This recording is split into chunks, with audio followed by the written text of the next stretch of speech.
Hi guys, in this video I will show you that how you can hide or remove your news and interest icon or box you are seeing on your taskbar on your Windows 10 or 11 PC. So guys, the process was very simple. Right click on your desktop, click on the personalize option, and now it will opening up the settings, and now you can go to the taskbar you are seeing on the left hand side bottom.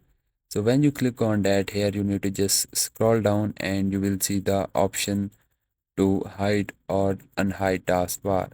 So here in the news and interest, so guys, this option is on show news and interest on the taskbar, and if I just off it, so guys, this is hide, and if I can just on it, the news and interest icon is again showing. And guys, this is how you can hide the news and interest bar or box on your Windows 10 or 11. And if this video is helpful for you, so please like it, and I will see you guys in the next video. Bye bye.